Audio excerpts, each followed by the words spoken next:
Smacking, cracking, and watching. Follow me on Twitter. Subscribe.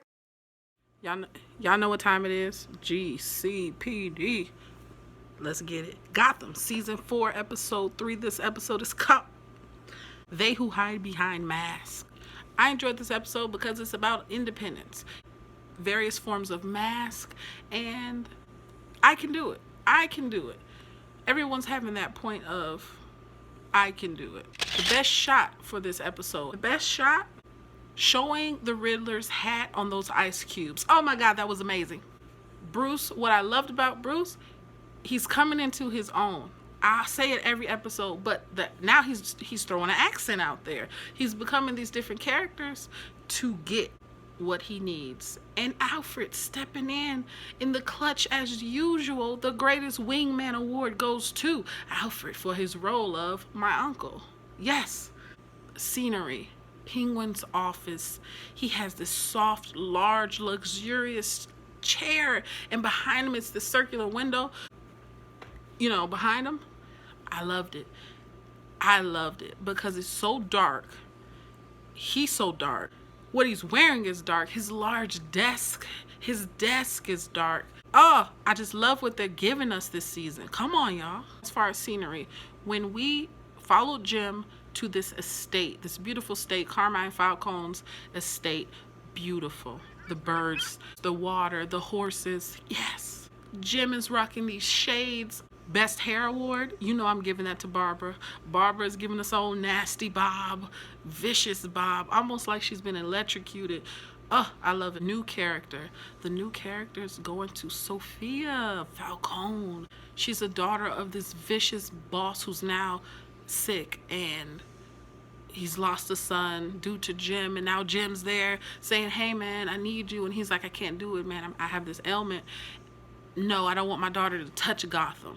But it's some type of connection. So I'm feeling like, is she going to be a villain? Is she going to be the enemy? Is she going to be a love interest? Possibilities. Yes, Sophia. And I love her wardrobe. The dress she wore, the all white. She's got this equestrian outfit on with the horses. I'm here for her. Come on now. Start this episode off Arabia 125 AD. It's post-battle. Someone's been located. Someone's been nurtured. It is you. Place them in this pool, this magical water for some form of rejuvenation, and he's healed. He comes back to, he's, like I said, he's rebirthed.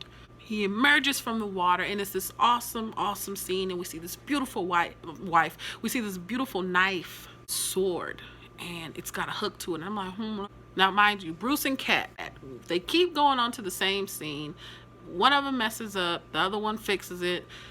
They're stumbling onto each other. It's really cool. It's this really cool cat and mouse game that they're playing.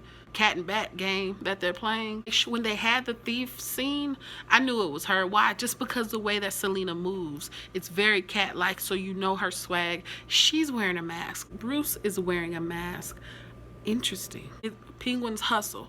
I absolutely adored. I loved it. I almost screamed at the television when we had that vintage Batman fight scene, just like the cartoons where the guns are, you know, the rifle is just rapid firing right at him, and he doesn't have a weapon. He just has his manos. He puts up his hands and he's knocking the guns. Oh, that scene was awesome because he's bold, man. He's brave. He is almost Batman. He comes back unmasked in character with this accent, and he looks at the ledger. The ledger said it all. The ledger said, it was hard, man. I really had to pause and read it because the handwriting was so illegible. Which was the embalmer's knife from a tomb. It's the same knife we saw in the very beginning. I really enjoyed, I changed my hat. I really enjoyed this episode because it was just like the movie Misery meets DC. The fact that Enigma was still frozen is proving that Penguin a little bit crazy. I mean, everybody, it's just this spectacle for everyone to just watch at his Iceberg Lounge club. Like, hey, look at this guy. He's on display.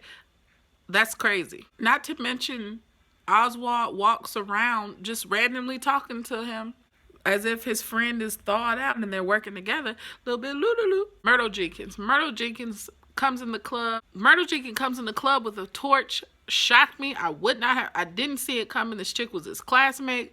What in the world? She melts it. It gives Ed acupuncture. 2 lunatics in the room. She's got the green question marks all over her dress. You want to do some riddles? Fire away. What's black and white and red all over? It has a face, 2 hands, no arms, no legs. Bring me a riddle that is worthy of my name. What's green and red? It goes round and round. Poor Riddler. It sucks because even though he's a villain, even though he's a horrible dude, we want him to win. We want him to get out. I really hope she wasn't going to go all misery, like I said, and smack his legs and break his feet. And instead, he role reversed it, smacked her with the book for children. His mind is different. He's able to wander out into the street and he sees Penguin's face all over the place, which is doing something crazy to him on the inside. Because Penguin has rose to the top.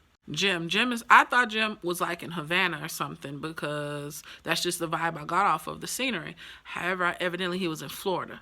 Rose up on Falcone, who's living luxurious life. I'm talking about he's living a good life, man. He's got the tomato juice in his champagne flute, breakfast outside.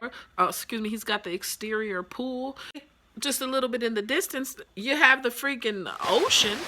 Beautiful boats, great. He's good for your skin. I mean, he's living the good life for a mobster guy. Like I said, the dad shut it down and said, no Gotham for you. But however, we know she's shady. She's been doing her thing down there, and now she's coming up. So Jim's attracted to these bad girls for some reason. Or is he attracted to her because she looks kind of like his ex? Is he attracted to her because she's got that crazy streak in her like Barbara? I don't know. What do y'all think? What do you think? A couple other random things throughout the episode I enjoyed. Batman in all black as Alfred is doctoring on his lacerations. Dang, I just love it. I just love their relationship. I love everything about it. Just so genuine. Barbara with her underground artillery. Barbara being this underground artillery dealer. Wow. I really didn't see that coming. Sophia, you're all right, but you are not Fish Mooney. I just want to let that be known. Victor, always hilarious right before he offs somebody. Facial expressions, doesn't have any eyebrows, merciless killer, good guy. Barbara is working for him. Wow, and they had some weird foreplay times 10 situation going on. So he actually put her in the Lazarus pit. Wow, she's been bathed. Interesting.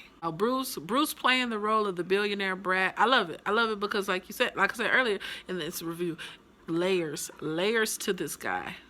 Alfred said you play the role you were born to play. Billionaire brat that's buying weapons, outbidding Barbara and Penguin. $100,000 and $1. $200,000, $200,001. $300,000, $300,001. Back up, little brat. $2 million. $2 million. Ooh, Bruce. Interesting that they're bringing this. The budget has to be way better this season than all the previous. And this can go on for so long because he's so young. How old is Bruce? Like 15? And we know he's going to be doing this a whole nother 20-something years of, you know what I mean? I don't know if this show will go that long, but I definitely can see it hitting a good 10 seasons. I'm just going to throw that out there. They could do it. He was so little when they began, and look now. Wow. Great casting, man. This episode was great.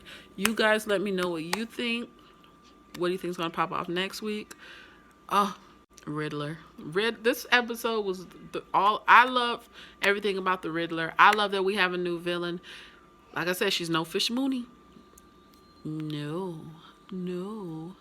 Until the next time, y'all. Peace.